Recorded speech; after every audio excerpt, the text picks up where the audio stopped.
오늘 말씀은 율법의 양면성이라고 제목을 정해 보았습니다. 양면성이라는 얘기는 구원과 심판을 가지고 있다는 얘기입니다. 물론 여기서 구원이라는 것은 영생을 의미하지는 않습니다. 율법을 지킴으로 영원한 생명을 주시는 건 아닙니다. 그러나 율법을 지킴으로 하나님이 함께 하실 것이고 하나님이 인도하실 것이다. 그래서 지금 이스라엘 백성들, 이 말씀을 받고 있는 이스라엘 백성들이 눈앞에서 젖과 꿀이 흐르는 땅, 광야를 떠나 정말 물을 마음껏 마실 수 있고 또 추수할 수 있는 광야에서 먹어보지 못했던 과일들이나 이런 맛있는 음식들을 먹을 수 있는 그 기대를 할 수 있다는 것이 하나님이 여러분과 함께 하셨기 때문이고 하나님이 살아 계셔서 아브라함과 맺으신 약속을 이루신 증거라고 말합니다. 그러나 이제 약속의 땅에 들어왔다고 해서 마음대로 해서는 안 된다라는 것을 모세는 경고하고 있어요. 이것이 양면성입니다. 마찬가지인 것 같아요. 사도 바울도 우리에게 믿음을 자라가라라고 말씀한 것은 예수 그리스도를 믿음으로 이미 자랐어요. 그러나 그것에 대해서 계속해서 자라갈 것을 강조한 이유가 우리의 신앙이 더 큰 믿음을 가지라는 이야기보다는 우리의 믿음을 지키라는 겁니다.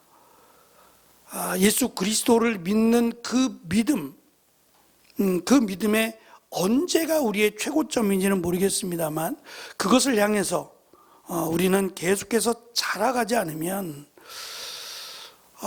솔직히 그 부분에 있어서 저 사람이 구원을 받느냐 구원을 받지 못하느냐에 대한 영역은 하나님의 영역이에요. 그러니까 우리 함부로 평가할 수도 없고 기준을 세울 수도 없어요. 다만 입으로의 고백이 예수 그리스도를 믿는다라고 하는 믿음과 그리고 그의 삶이 믿지 않았을 때의 삶과 다른 믿음과 관련된 믿음의 삶을 살 때에 우리는 믿는다고 말해요. 그건 어쩌면 우리의 한계일 수 있어요. 목사도 저도 늘 조심하고 또 더 신중하게 여기는 것 중에 하나가 세례입니다. 또 받을 수 있어요. 목사님, 저는 또 받고 싶습니다. 아무래도 제가 과거에 받았던 세례는 믿음이 없을 때의 고백으로 받은 세례 같습니다. 저는 이제야 정말 예수님을 믿게 되었으니 다시 세례를 받고 싶습니다. 받으세요. 문제는 세례를 받는다고 구원을 받는 게 아닌 거예요. 그러니까 전에 내가 정말 믿음의 고백이 없이 세례를 받았어요. 근데 이제는 정말 예수님을 믿어요. 그래서 내 마음으로는 다시 세례를 받고 싶을 만큼 정말 예수님을 믿는다면 그 믿음으로 구원을 받는 거예요. 그러니까 세례를 받겠다는 것은 사실 예식적으로 교회의 거룩한 예식 가운데 하나니까 성도들에게 이 사람은 예수 그리스도를 믿는 믿음의 성도가 되었습니다라는 것을 공포하는 거예요.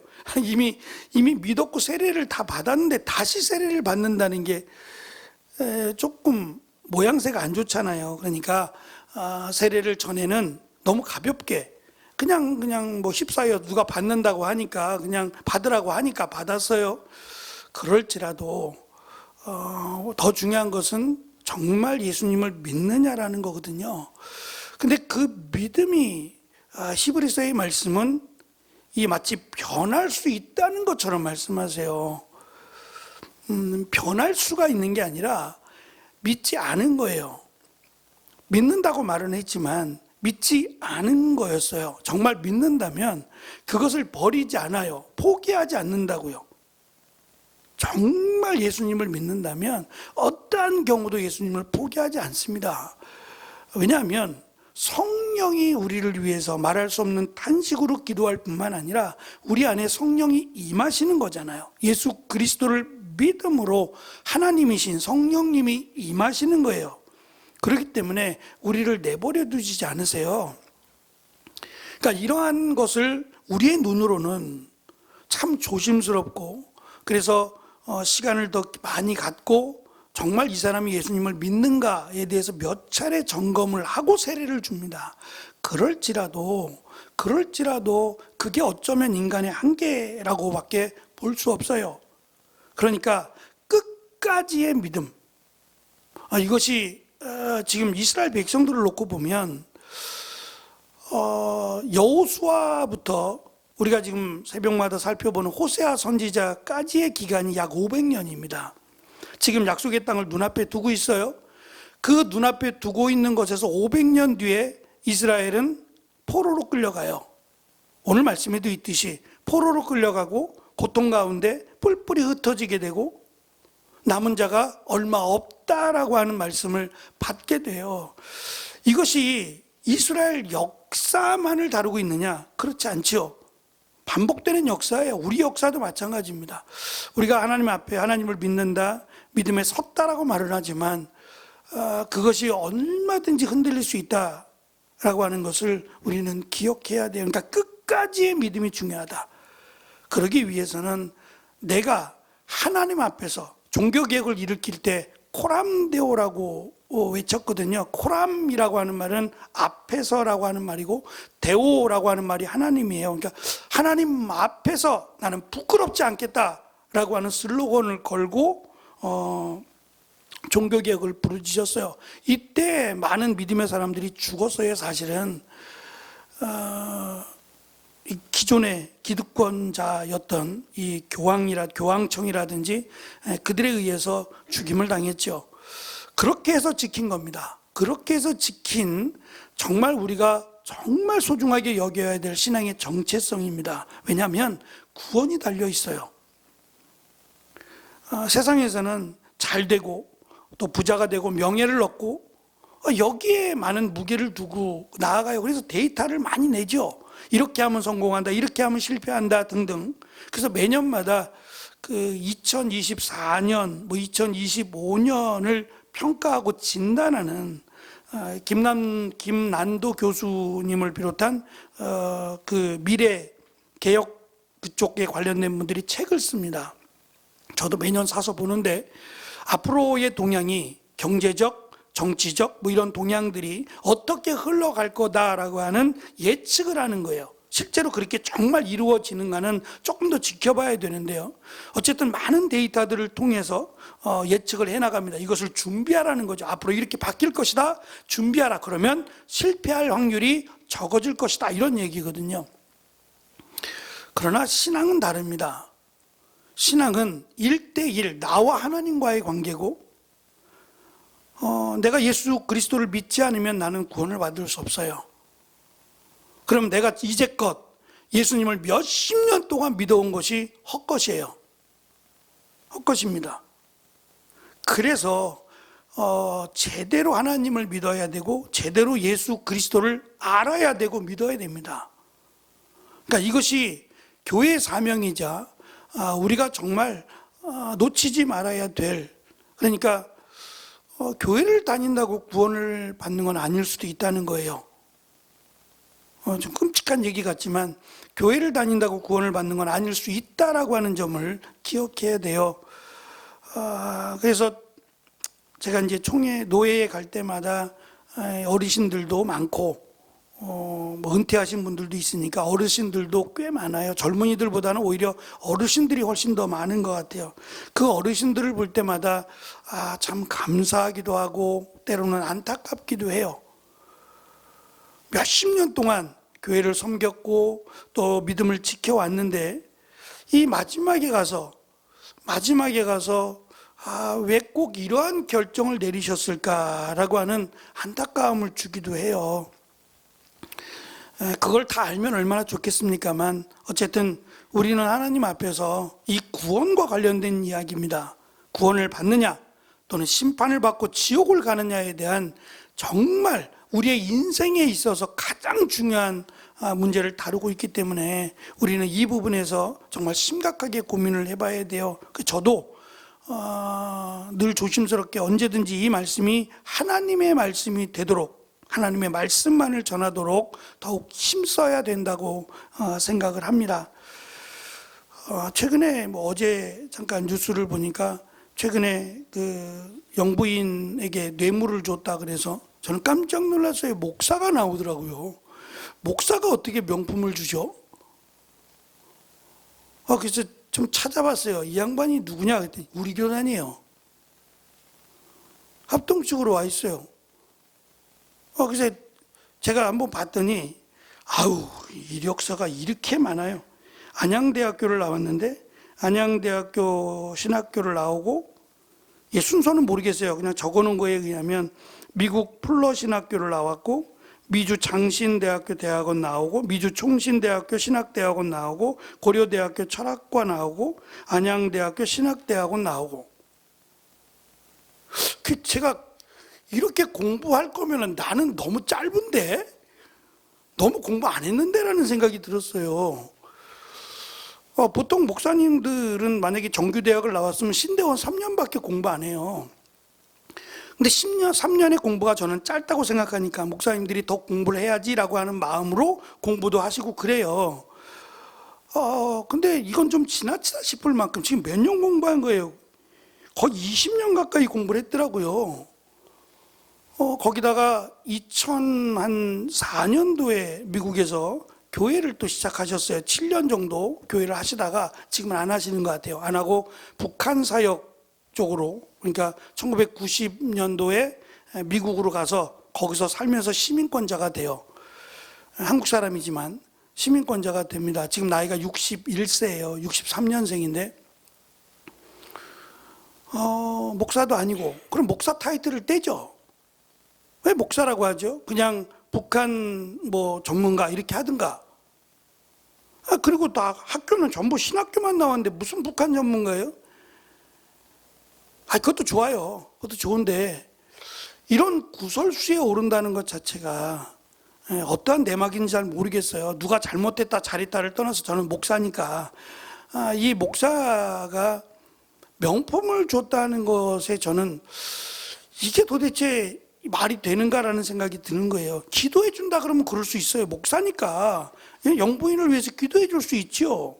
그건 당연히 뭐 기도해 달라는데 기도 안 해줄 사람이 어디 있겠냐 말이에요. 근데 그런 문제가 아니라 명품이라고 들어가면 그냥 1, 200짜리가 아닐 거 아니에요. 더군다나 영부인에게 줄 정도의 명품이면 1, 200짜리 주고 명품이라고 하겠냐 말이에요. 이게 안 맞잖아요. 그럼 목사를 뭐하러 하냐고요. 세상적으로 잘 나가는 0.1%의 부자들이나 할 수 있는 행동을 하려면 목회자가 뭐하러 됐냔 말이에요. 이러려고 목사 된 건 아니잖아요. 저는 이 부분이 꼭 이 시대를 보는 것 같아요.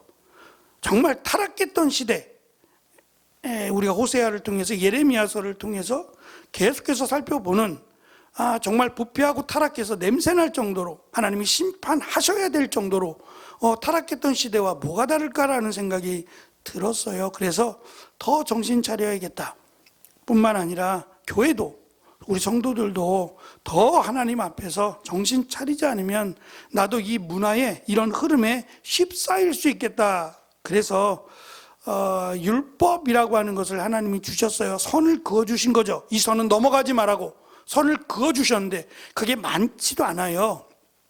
줄이면 10개밖에 안 된다 그랬잖아요. 골격은 10계명이에요. 근데 이 10계명이 완전히 무너져 버렸어요. 그 결국은 멸망입니다. 우리가 하나님 말씀대로 산다라는 것은 그 자체가 축복이에요. 하나님이 도와주실 것이고 하나님이 인도해 주신다라고 하는 내용과 같거든요. 그러니까 하나님의 말씀을 지켜 산다, 율법을 떠나서 하나님의 말씀을 지켜 산다라고 하는 것은 축복을 그리고 가는 거예요. 하나님이 살아 계시다면 약속하신 대로 하나님이 축복하실 거거든요. 그 축복을 우리는 따라서 사는 삶이라고 보면 돼요. 그래서 뒤돌아볼 것 없이 두리번거릴 것 없이 그냥 하나님의 말씀대로 믿고 나아가는 것이 저는 믿음이라고 생각해요. 그리고 이 믿음에 대해서 자신 있게 말을 할 수 있어야 된다. 적어도 앞선 자들을 믿음으로 살았던 사람이라면 담대하게 이 말을 할 수 있어야 된다라고 저는 생각합니다. 앞에서 우리는 모세가 여러 가지 내용 가운데 특별히 우상을 숭배하지 말라고 하는 강력한 경고를 들었습니다. 이스라엘이 우상을 숭배하면 태우는 불, 삼키는 불로 그들을 태우실 것이고 질투하시는 하나님으로 번역됐지만 우상을 섬기는 자들을 결코 용서하지 않으시는 하나님께서 그들을 심판하신다는 내용을 살펴보았습니다. 오늘은 만일 그래도 우상을 섬기면 어떻게 되느냐에 대한 답을 우리에게 던져줍니다. 모세의 인생에 대해서 이번 주일이 이제 스데반이 모세에 대해서 설교합니다. 모세라고 하는 사람의 인생을 세 부분으로 나눠요. 40, 40, 40 이렇게 40세를 기준으로 40세에 이 사도행전의 내용에 의하면 40세의 모세가 이스라엘을 출애굽시키겠다라고 하는 뜻을 가져요. 그런데 하나님이 그 뜻을 막으셨어요. 그리고 40년, 80이 될 때까지 미디안에 가서 외롭게 삽니다. 그리고 80에 하나님이 모세를 다시 불러서 내 백성 이스라엘을 애굽에서 구원하라고 하는 명령을 주십니다. 물론 모세는 나는 못합니다, 부족합니다, 나이도 많고요, 이스라엘 백성들이 저를 따르지도 않습니다 라고 하는 현실적인 말로 답변하죠. 그때 하나님이 내 발에 신을 벗으라고 하셨어요. 신을 벗으라고 하는 이야기는 신 자체가 주는 의미가 노예예요. 노예들에게는 신발을 신기지 않았다고 합니다. 그러니까 하나님의 말씀에 무조건 순종하라는 얘기예요. 토도 달지 말고 고민도 할 것 없이 하나님이 말씀하시면 그냥 따르라는 거예요. 그래서 모세가 신발을 벗고 하나님 말씀에 무조건 따릅니다. 그렇게 해서 40년을 살고 모세는 120에 죽습니다.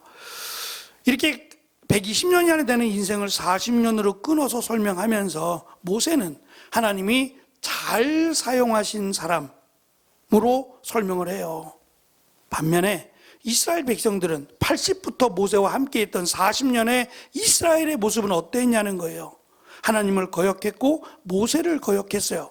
그 결과가 우리가 지금 살펴볼 내용인 그 결과가 약속의 땅에서 쫓겨나고 뿔뿔이 흩어지게 될 것이고 고난과 고통을 당할 것이고 그리고 다시 하나님이 너희들을 돌아오게 할 것이다 라고 하는 내용으로 이어져요. 모세는 그걸 알았어요. 40년 이스라엘 백성들과 함께 보니까 알겠다고요. 이들이 분명히 하나님 말씀을 순종하지 않을 것이다. 앞에서 대답은 정말 대단하게 대답했어요. 절대 우리는 하나님의 명령을 거역하지 않겠다라고 하며 입을 맞춰 이야기했어요. 근데 그것이 지속되기는 참 쉽지 않아요.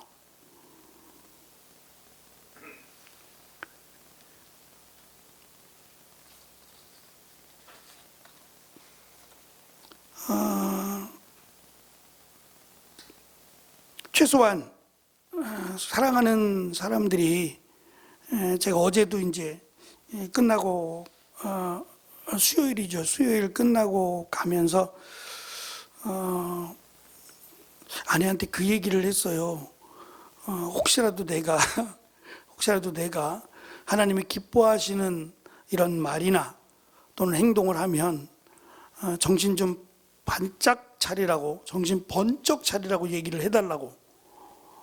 당신 옆에 있다가 지켜보다가 나한테 끌려오지 말고 정신이 번쩍 나게끔 옆에서 이야기를 해주라고 그랬더니 걱정하지 말래요. 무섭기도 하고 또 든든하기도 하고 우리가 믿음의 사람을 옆에 둔다는 게 참 감사해요. 그래서 왜냐하면 이건 세상적인 일이 아니라 정말 구원과 관련된 일이에요. 비록 내가 세상에서는 이름도 내세울 곳 없이 연약하고 부족할지라도 구원을 받아야죠. 구원과 관련된 문제이기 때문에 이 부분은 양보할 수 없다고 생각해요. 제가 농담 삼아 우리 그 야유회 가서 2조죠? 1조인가요? 1조가 목사는 구원을 못 받는다고요?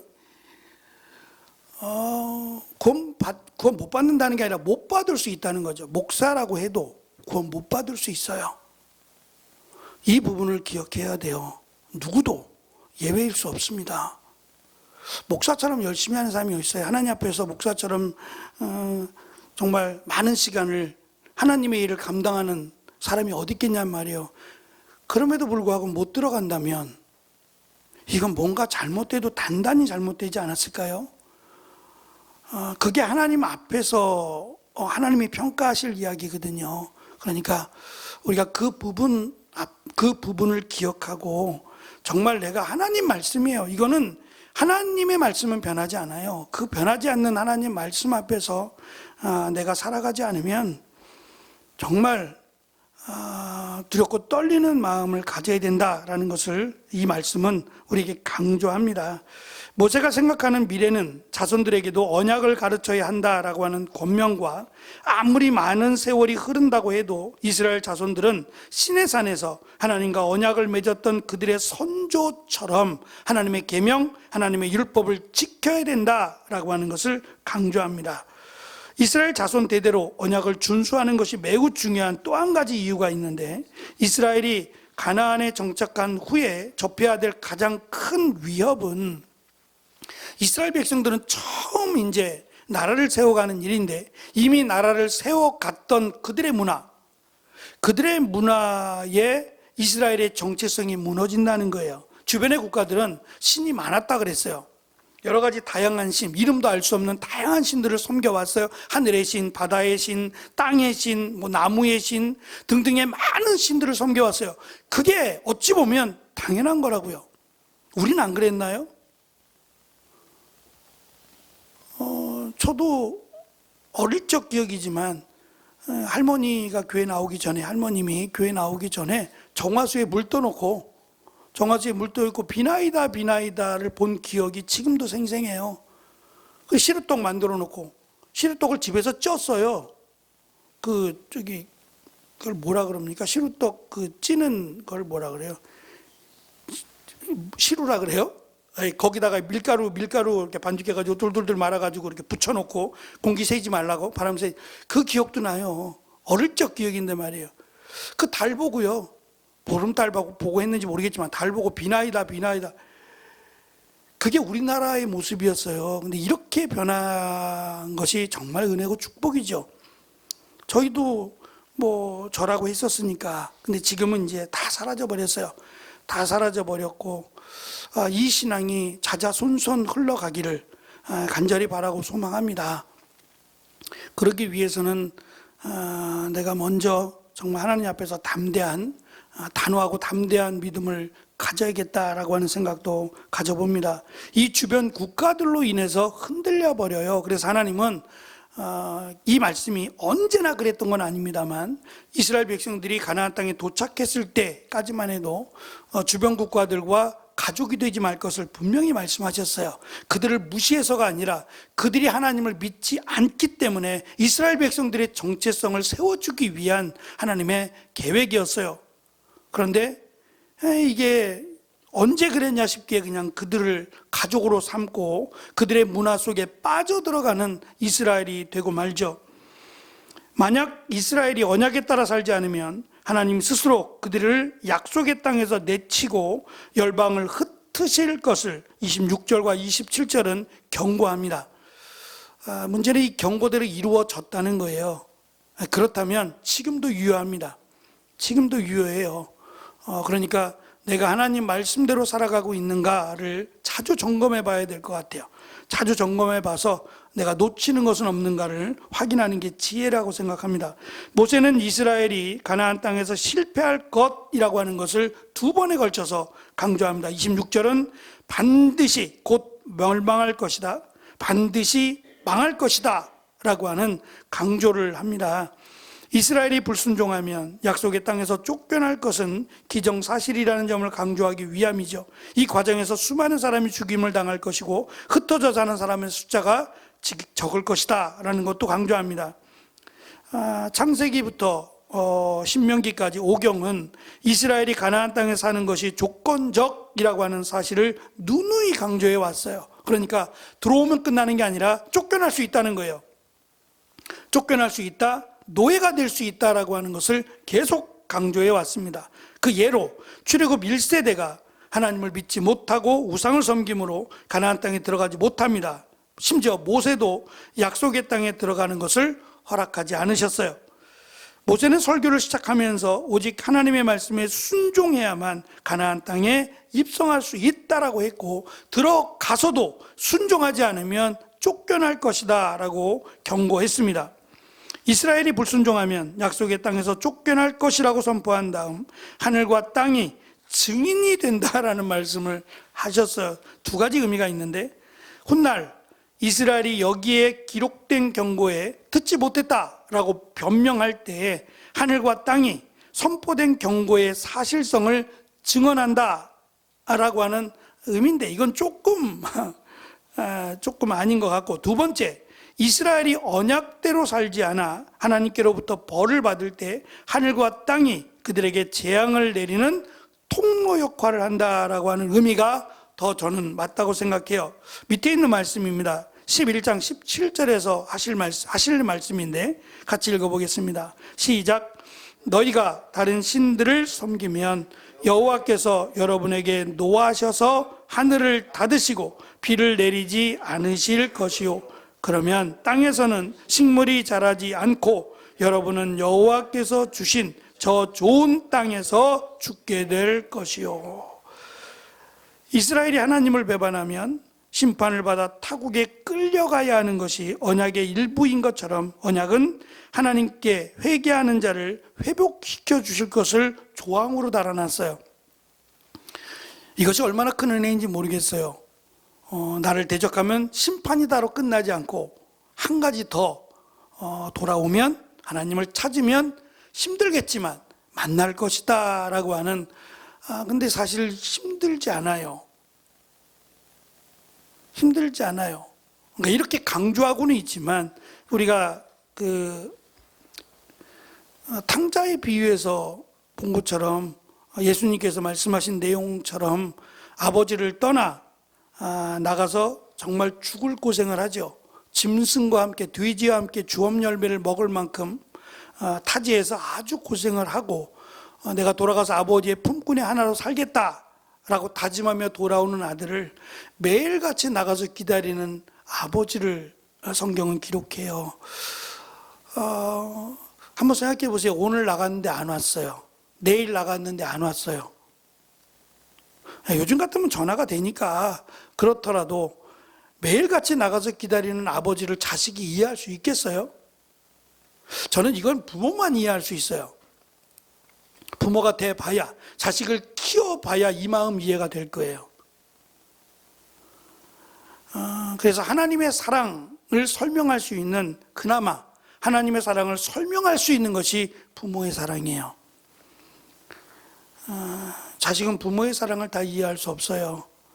결혼하고 자식을 낳고 나야 그 부모의 사랑을 이해할 수 있어요. 하나님이 그렇다는 겁니다. 하나님이 너희들이 하나님께로 돌아오면 정말 열심히 찾고 하나님께 나아가야 만날 수 있다고 말은 하지만, 이스라엘 백성들 출애굽할 때의 내용을 보면 마치 기다렸다는 듯이 하나님은 응답하시고 그들과 함께 하시는 모습을 봐요. 저는 하나님은 돌아오기를 하나님은 원하시고 계시고, 돌아왔을 때 하나님은 내버려 두지 않아요. 문제는 돌아오느냐는 거예요. 돌아오기가 쉽지 않다는 거죠. 그래서 우리가 잘못된 길로 들어가지 않기 위해서 조심하는 것이 가장 우선이다. 그러려면 하나님의 말씀을 하나님의 말씀으로 받아라. 예전에 어르신들은 정말 강했던 것 같아요. 심지어는 혼날 만큼 아주 강하셨죠. 때로는 그게 맞다라는 생각도 가져봐요. 하나님의 말씀인데요, 목사의 말이 아니라 하나님의 말씀이라면 정말 이 사람이 안 믿으면 지옥 간다고 생각하면 얼마나 더 해야 되겠어요. 아마 그 마음으로 하셨지 않았을까라는 생각도 가져봅니다. 신명기서를 다루면서 이스라엘 백성들의 역사를 지금 되짚어 보는 거거든요. 이 어리석은 이스라엘 백성들이 우리의 모습이 되지 않기를, 이 나라의 모습이 되지 않기를, 말도 안 되는 이야기들이 유언비어처럼 쏟아져 나오는데 결국 그것이 나라를 망가지게 만들어요. 이 정치 싸움이라는 것이 결국은 나라를 어지럽게 만들고 나라를 망가뜨려요. 저는 이미 결정이 됐으면 잘 할 수 있도록 도와주는 게 우리의 역할이 아닌가 싶어요. 정말 잘못된 길로 간다라고 하면 모르겠지만 그렇지 않으면 3년 남았잖아요. 3년. 그럼 그 3년 동안 바꿀 거예요. 잘할 수 있도록 우리가 기도하고 정말 좋게 나라가 세워질 수 있도록 같이 마음을 모으는 일이 더는 먼저가 아닌가? 왜 그렇게 못 잡아먹어서 난리지. 역대 대통령들을 보면은 끝까지 가시는 분들이 제대로 가시는 분들이 있나 싶을 만큼 대통령에서 나오면 자연스럽게 감옥에 들어가잖아요. 정말 이건 너무 부끄러워요. 이웃 나라들에게 너무나도 부끄러운 모습이 아닌가 싶어요. 정직하고 신실한 대통령이 좀 세워지기를 우리가 기도해야 될 것이고, 특별히 이 나라가 하나님 보시기에 부끄럽지 않은 나라, 그리고 교회들이 될 수 있도록 정말 구원의 방주의 역할을 하는 교회가 될 수 있고, 특별히 믿음의 앞선 자들, 하나님을 믿고 예수님을 믿음으로 앞선 자들이 정말 믿음에 합당한 그런 삶을 살아낼 수 있도록 힘내어 이 어려운 때에 더욱 믿음의 길을 걸어갈 수 있는 저와 여러분이 되어지기를 간절히 축원합니다. 기도하겠습니다.